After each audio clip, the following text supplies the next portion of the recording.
I-share ko nga lang pala guys yung mga aberyang nangyari sa akin kaya napakuha ko ng bagong motor sa Bristol. Syempre dagdag kaalaman din sa akin yung mga aberyang nangyari.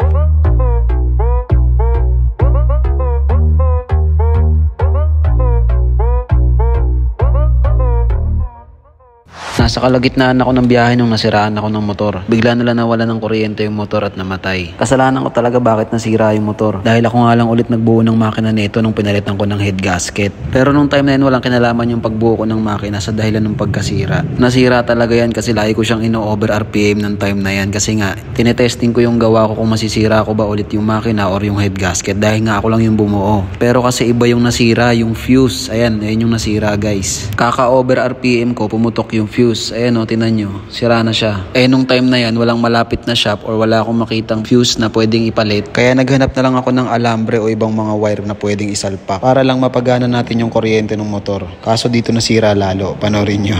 Nung time na to, naglakad-lakad na ako para maghanap ng kahit ano, alambre or wire na pwede kong itap dun sa nasirang fuse. Nakakita ako ng putol na wire at ito yung pinalit ko dun pagsamantala sa nasirang fuse. Kung makikita nyo, napakakapal ng wire na napulot ko. Kaya ito yung magiging dahilan ng pagkasira ng motor natin. Ayan yung ipinalit ko dun sa nasirang fuse na dapat konting hibla lang ng mga wire yung gagamitin, pero yung ginawa ko is yung buong wire yung kinabit ko. Bumalik na yung kuryente ng motor at sinubukan ko na rin paandarin to.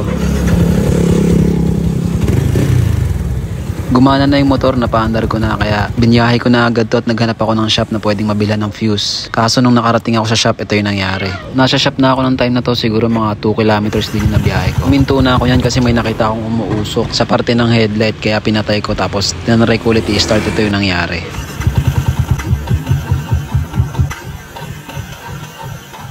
Pinatay ko agad yung motor, may nakita akong umusok. Bumili na rin ako ng bagong fuse para ipalit dun sa wire na kinabit ko. Pero kahit nakabili na ako ng fuse, ganun pa rin yung motor, umuusok pa rin yung nasa harapan. Kaya ginawa ko, naklas ko na lang yung sa harapan para i-check kung ano ba yung nasunog. At dito nakita agad namin kung ano yung nasunog. Yung regulator pala yung nasunog. Pumutok nga yung regulator dahil dun sa maling paraan na ginawa natin, na para lang mapaandar yung motor. Kaya ginawa namin, tinanggal na lang namin to. Papaandar naman daw yung motor kahit walang regulator, kaso mamamatay din kapag nalobat yung battery. Kaya wala akong choice, inuwi ko na lang yung motor kahit alam kong pag nalobat to mamamatay. Pero safe naman ako nakarating sa bahay, hindi siya nalobat. Kinabukasan, umorder agad ako ng regulator dun sa napagtanungan kong shop. Kaso napakatagal dumating, inabot din ng mga halos 3 weeks. So mga 3 weeks na tambak yung motor natin, pero ito yung dumating na siya. Kinabit ko agad yung bagong regulator. At ayun, goods naman, gumana yung motor. Tapos sinalang ko agad sa racetrack nitong Cardinals Track Day. Wala naman naging problema sa motor. Sadyang mali lang talaga yung nagawa kong paraan nung time na yun. Kaya sa susunod, alam ko na yung gagawin ko pag nasira ulit yung fuse. Pero ayun nga, kumuha pa rin ako ng bagong motor. Kumuha ako ng bagong motor sa Bristol. Yung napili kong motor sa Bristol is yung Invictus 160. Kumuha ako nito kasi bala ko ng gawing race bike yung Sniper at Mio MXI ko. Medyo nahihilig na kasi ako sa karera. Nawala na ulit yung trauma ko dun sa semplang na nangyari sa akin. Yung nakuha kong motor sa Bristol, may pagkahawig siya sa Aerox. Pero pag tinitigan mo ng mabuti yung Invictus, malayo talaga yung itsura niya sa Aerox. Lalo na kapag tinitigan mo yung headlight niya. Plus yung isa sa nagustuhan ko dito is dual disc na rin. Pero sa next upload ko na ilalabas yung pinaka full specs nito at mga features. Kaya abangan nyo sa next upload.